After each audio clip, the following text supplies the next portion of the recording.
بسم اللہ الرحمن الرحیم مویشی پال حضرات دوستو، امید کرتا ہوں کہ آپ سب خیریت سے ہوں گے۔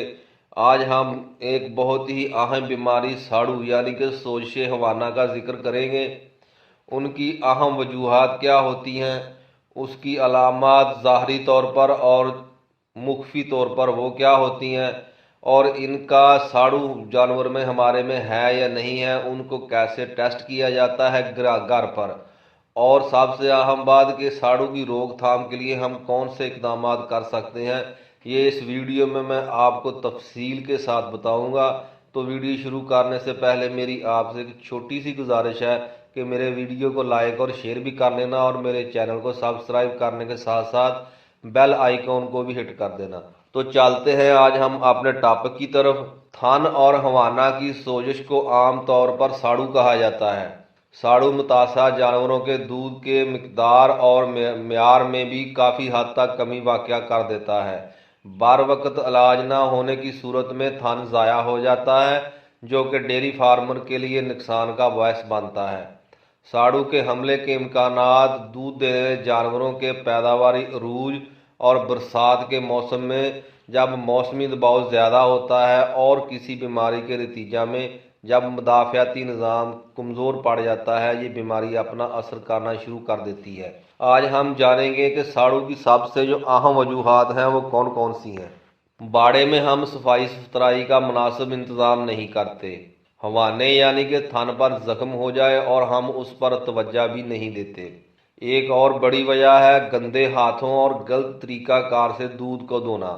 بچوں کو دودھ دونے کے بعد دودھ پلانا، پھپھوندی لگی خوراک کا استعمال کرنا، یہ ساڑو کی بہت زیادہ اہم وجوہات میں سے یہ وجوہات ہے۔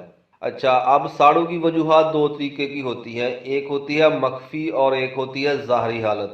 پہلے ہم کرتے ہیں ظاہری حالت میں۔ حوانہ میں اچانک سوزش، سرخی رنگت مائل، چھونے پر گرم محسوس ہوگا اور جانور کو درد بھی محسوس ہوگا۔ جانور کو تیز بخار ہو جائے گا اور وہ کھانا پینا بھی چھوڑ دے گا۔ دودھ کی پیداوار میں خاطر خواہ کمی ہوگی اور دودھ میں پھٹکیاں پڑنی بھی نظر آ جائے گی آپ کو۔ متاثرہ جانور کا دودھ بدبودار اور نمکین ہو جاتا ہے۔ اگر مؤثر اور بر وقت علاج نہ ہونے کی صورت میں تھن کے اندر ناڑ بن جاتی ہے اور حوانہ کا ایک یا ایک سے زیادہ حصہ سکڑ جاتا ہے۔ اب ہم چلتے ہیں ساڑو کی علامات، جو کہ ہمیں بظاہر ظاہر نہیں ہوگی، مخفی حالت میں رہیں گی۔ تھن حوانہ کی ساخت میں بظاہر کوئی تبدیلی نظر نہیں آپ کو آئے گی۔ جانور تندرست بھی نظر آتا ہوگا، جبکہ دودھ کی پیداوار میں خاطر خواہ کمی اور دودھ اتارنے میں بھی وہ دیر کرے گا۔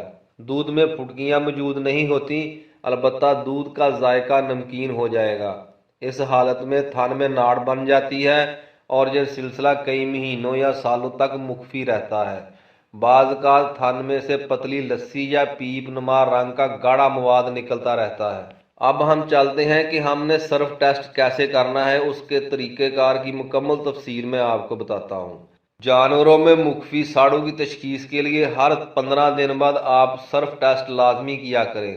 گھر میں عام استعمال ہونے والے سرف کے 2 سے 3 چمچ ایک کپ پانی میں حل کر لیں۔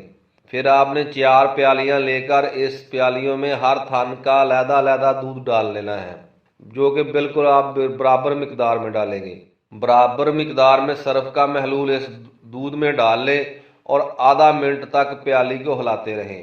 امیزہ میں چھوٹی چھوٹی سفید پھٹکیاں ہوں تو یہ بیماری کا پہلا درجہ ہوگا۔ اگر امیزہ گاڑھا ہو جائے یعنی کہ اس میں سفید ریشہ ظاہر ہونا شروع ہو جائے، یہ بیماری کا دوسرا درجہ ہوگا۔ اگر امیزہ جیلی کی طرح گاڑھا ہو، یہ بیماری کا تیسرا اور سب سے خطرناک درجہ ہوگا۔ اگر آپ کا دودھ پتلا پن بالکل برقرار رکھے تو ماشاءاللہ آپ کے جانور کو کوئی بیماری نہیں ہوگی۔ اب ہم چلتے ہیں کہ ساڑو کی روک تھام کے لیے ہم کیا کر سکتے ہیں، جو کہ ہمارے اپنے ہاتھ میں ہے۔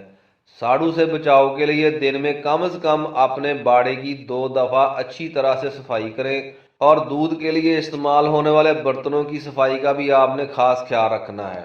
نمبر 2، دودھ دونے سے پہلے اور بعد میں تھن اور حوانے کو آپ نے اچھی طرح خشک کر لینا ہے، دھو کر خشک کرنا ہے۔